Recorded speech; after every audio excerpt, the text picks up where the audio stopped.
আমাকে টিকটক করতে দিত না। বাইরে কাজ করতে নিষেধ করা হতো। আমার ক্যারিয়ারের পথে বাধা হয়ে দাঁড়িয়েছিল তাহসান। তিনি বলেন, এইসব কাজ করলে নাকি জাহান্নামে যেতে হবে।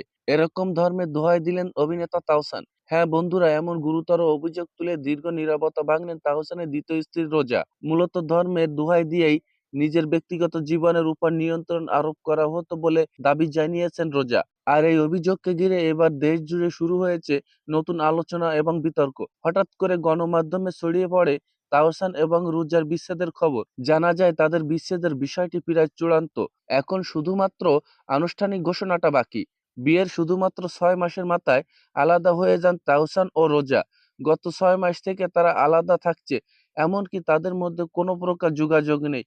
ডিভোর্সের পিছনে একাধিক কারণের কথা উল্লেখ করেছেন রোজা। তিনি জানান, অনেক চিন্তা ভাবনা করে তাহসানকে বিয়ে করার সিদ্ধান্ত নিয়েছিলেন রোজা। প্রথম পর্যায়ে তাহসান রোজাকে বিয়ের প্রস্তাব দেন, কিন্তু এই প্রস্তাবে রাজি ছিলেন না রোজা। রোজার বক্তব্য অনুযায়ী তাহসান তাকে সোশ্যাল মিডিয়ায় কন্টেন্ট তৈরি করা থেকে বিরত রাখতে চেয়েছিল। বাইরের কাজ করতেও বাধা দিতেন। তাতে করে রোজার ক্যারিয়ার মারাত্মকভাবে ক্ষতিগ্রস্ত হচ্ছিল।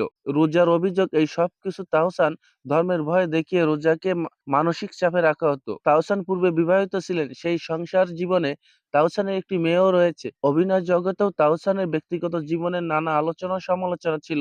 এইসব কারণে তাহসানকে বিয়ে করতে চাননি রোজা। তবে তাহসানের অতিরিক্ত চাপ এবং আবেগী আচরণ একটা সময় রোজাকে এই সিদ্ধান্ত নিতে বাধ্য করে। এরপর হুট করে বিয়ে, সংসার, ভুল বোঝাবুঝি, আচরণগত দূরত্ব, অবহেলা এবং সর্বশেষ সিদ্ধান্ত এই বিচ্ছেদ। তো প্রিয় ভিউয়ার্স, ভিডিওটি ভালো লাগলে লাইক, কমেন্ট, শেয়ার ও সাবস্ক্রাইব করুন। ধন্যবাদ।